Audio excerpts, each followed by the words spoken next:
네, 이제는 시장 소문 얘기, 또 풍문 얘기, 풀이 한번 가봐야 되겠죠. 오늘은 헤르메스 스탁의 김시윤 연구원과 함께 이야기를 좀 나눠볼까 합니다. 어서 오십시오.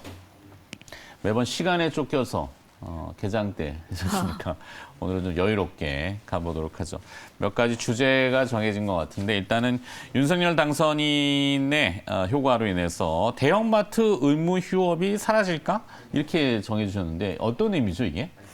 아무래도 윤 당선인이 민간 기업에 대한 규제를 철폐를 강조를 했기 때문에 민간 경제에서 불필요한 부분을 이제 좀 빼보자 이런 의미로 네. 이제 좀 그런 걸 뽑아봤는데 그러니까 시장 경제 중심으로. 네네 아무래도 소비자들 중심으로다가 특히 우리 같은 소비자 같은 경우를 보면은 대형마트가 의무 휴업을 한다 하면 당장 뭐 대형마트를 안 가더라도 집 근처에 있는 마트를 가지 굳이 뭐 시장을 가진 않거든요.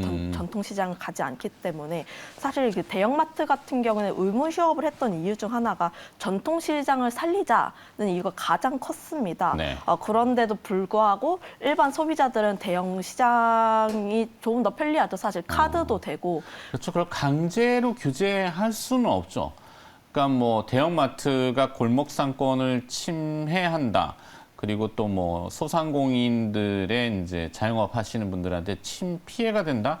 그렇게는 뭐 볼 수는 있겠죠. 근데 그렇다고 해서 그것을 의무적으로 규제해가지고 마트 갈 거 전통시장 가세요. 이렇게 하면은 사람들이 또 전통시장 가는 건 아니잖아요. 맞아요. 뭐 전통시장을 가는 경우가 뭐 오늘이 상품권이라든지 네. 그런 거를 뭐 특수한 경우에만 가지 그 외로는 가장 편리한 대형마트 특히 대형마트가 쉬는 날이라고 하더라도 오늘 대형마트가 쉬네 하면 전통시장을 가는 게 아니라 그냥 뭐 다음에 한 번 더 가지 뭐 이런 인식이 굉장히 대다수가 나타나다 보니까 네. 굉장히 실효성이 없다고 많은 분들이 인식을 하고 있어요. 그러니까 정책의 색깔이 좀 변하는 거죠. 기존에 이제 문재인 정부에서는 초반의 타이틀이 소득주도 성장 이래가지고 분배를 강조했단 말이죠. 불균형에 대해서.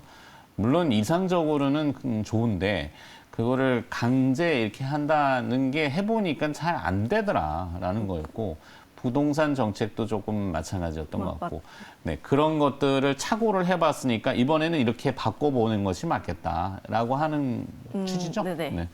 네, 뭐 그렇다 보니까 지금 당장 뭐 바꾼다는 건 아니지만 이런 불편감이 있으니까 이번 정부에서는 안 그래도 뭐 영업 규제를 완화하지 않을까라는 기대감이 스멀스멀 나오고 있는 추세라고 할 수가 있겠습니다. 만약에 그러면 대형마트 의무 휴업이라는 것이 사라지고 시장 경제에 넘겨간다.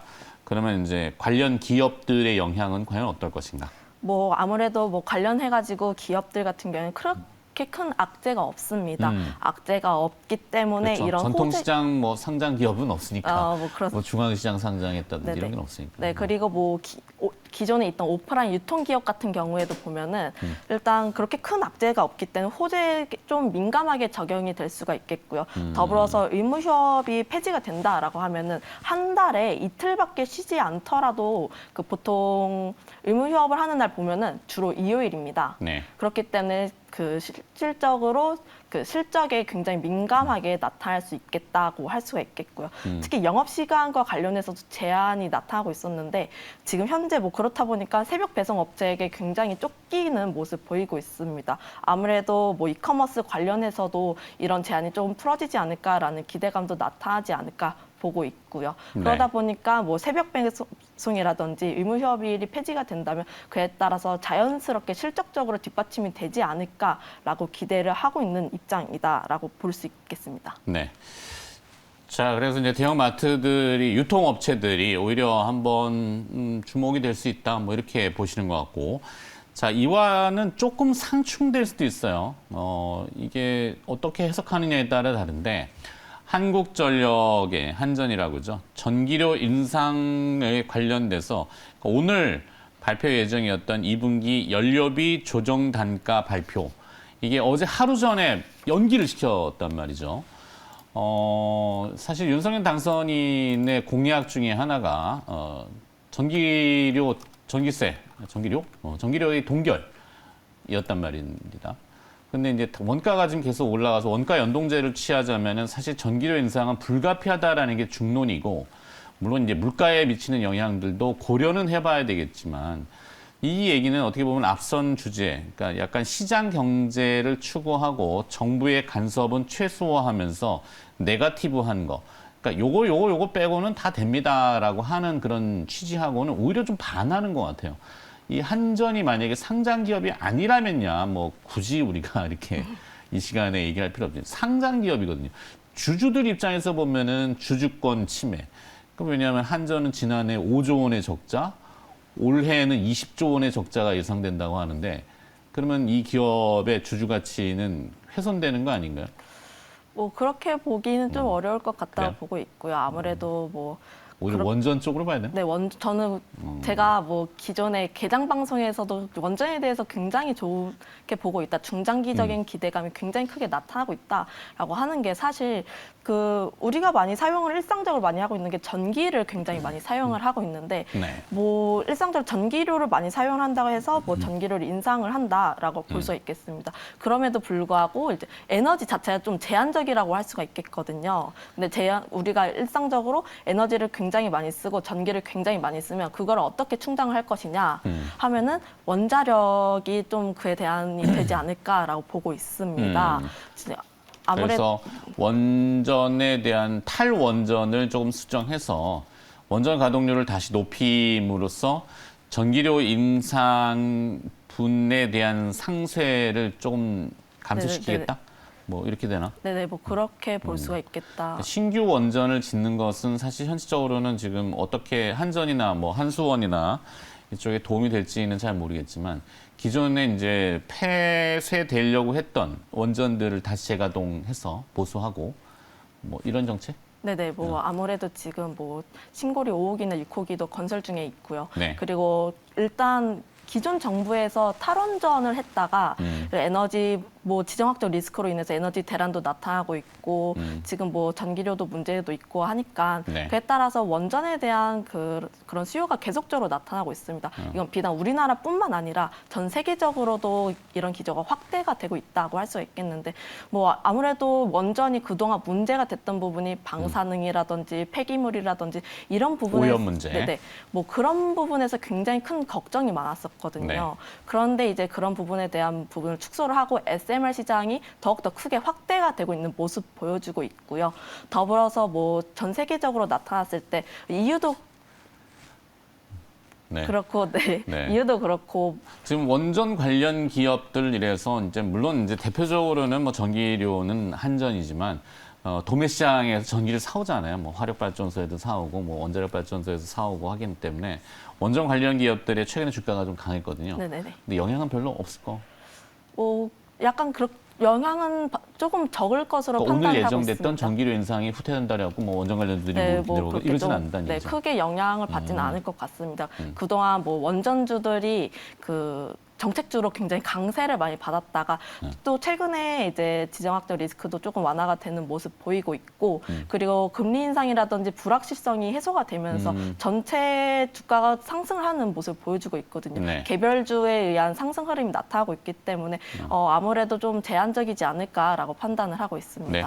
그래요. 뭐 딱 결과가 나온 건 아니에요. 사실 오늘 예정되어 있던 일정이 연기됐는데 이것은 들여다보니까 대통령 인수위하고 전기 요금에 대한 협의를 좀 거친 다음에 다시 결정하겠다 이 얘기하고 그다음에 원전에 관련된 이슈는 아직 살아있는 재료이기 때문에 그렇죠? 네네. 네네. 뭐 원전 관련해서는 지금뿐만 아니라 중장기적으로 봤을 때도 뭐 친환경적인 기조가 계속 이어지게 된다면 그에 따라서 자연스럽게 다시 불살르지 않을까. 화르르 되지 않을까. 알겠습니다. 불사른 날에. 자, 넘어가겠습니다. 네. 자, 세 번째 이슈는 오늘부터 이제 사적 모임에 대한 조정, 거리두기 조정이 또 이루어졌죠. 이 모임을 8인으로 11시까지. 네.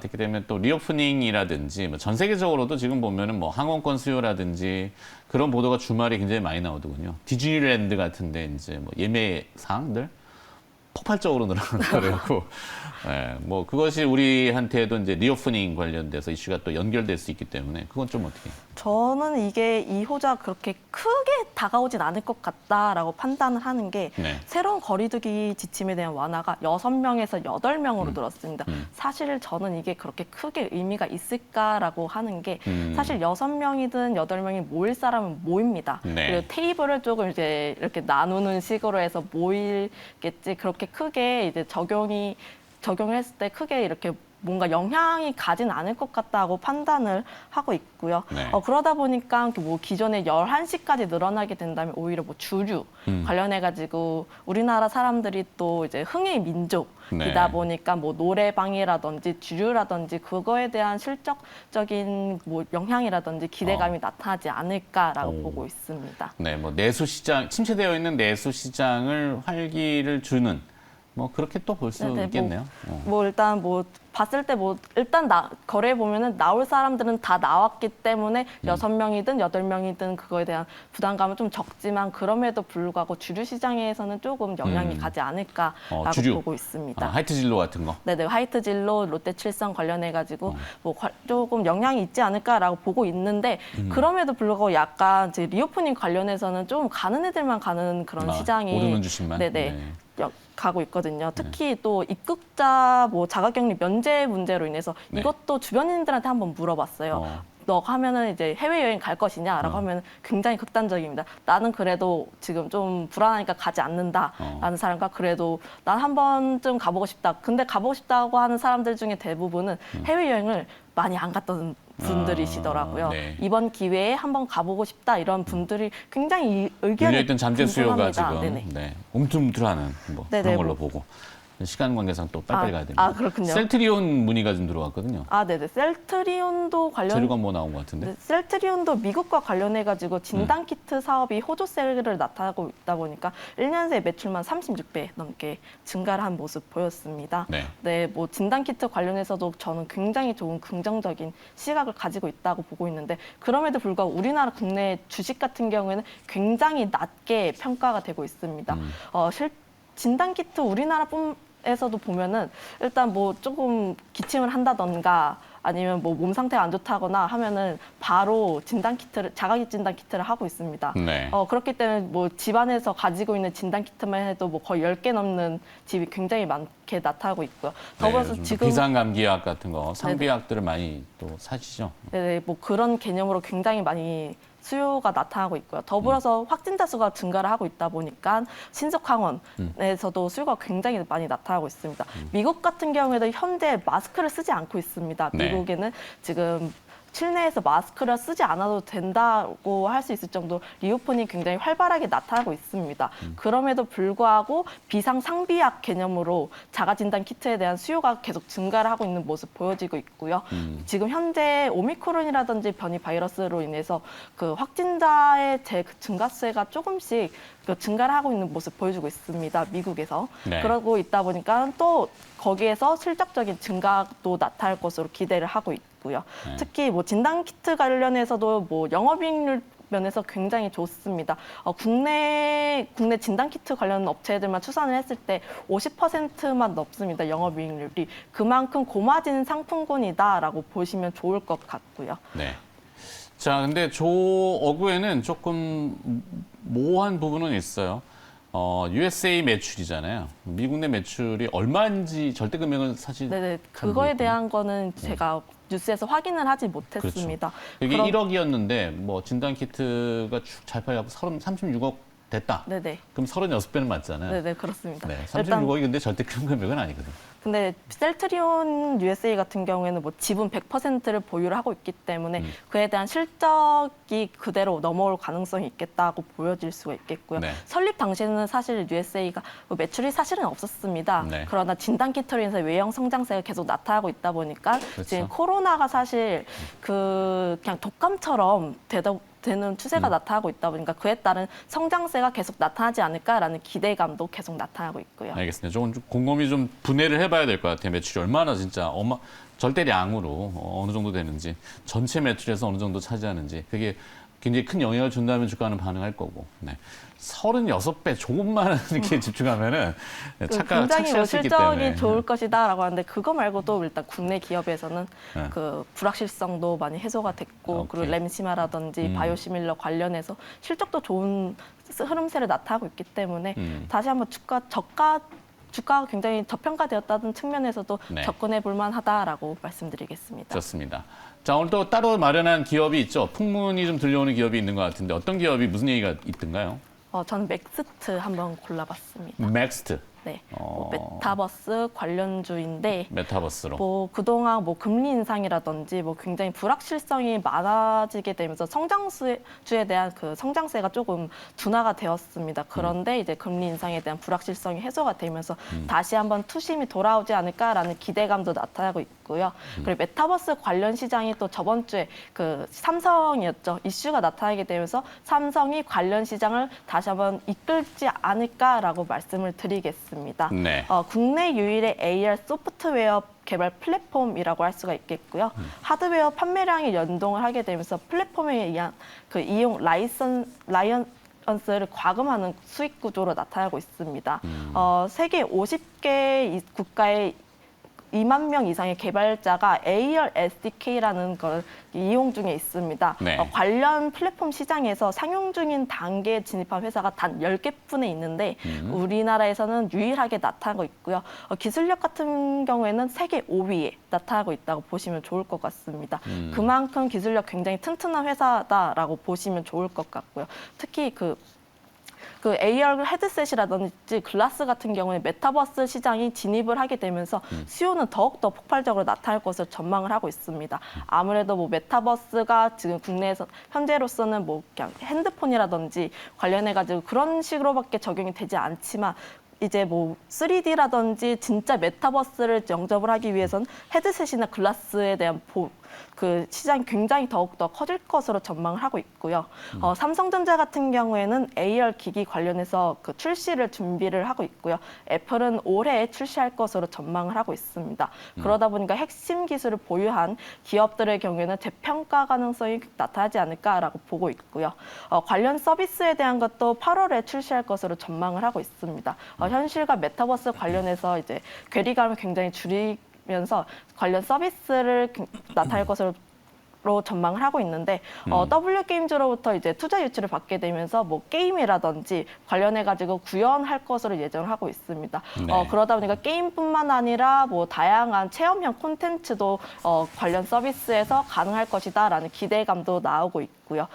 관련해 가지고 VPS에 대한 원천 기술을 보유를 하고 있는데 광범위한 실내 공간이라든지 실외 공간에서도 AR 서비스가 가능하다라는 장점이 있습니다. 25년까지 157개 관련해서 구축할 것을 예정을 하고 있기 때문에 관련 시장에서 독보적인 위치를 구현할 것이다라는 기대감도 나타나고 있습니다. 기술력이 굉장히 뛰어난 회사이기 때문에 다양한 회사와 협업 중에 있다고 보시면 좋을 것 같은데 현대차라든지 과기부라든지 관련해서 메타버스 사업이라든지 영위를 하고 있기 때문에 관련 기대감도 나타나고 있다고 보시면 좋을 것 같습니다. 네.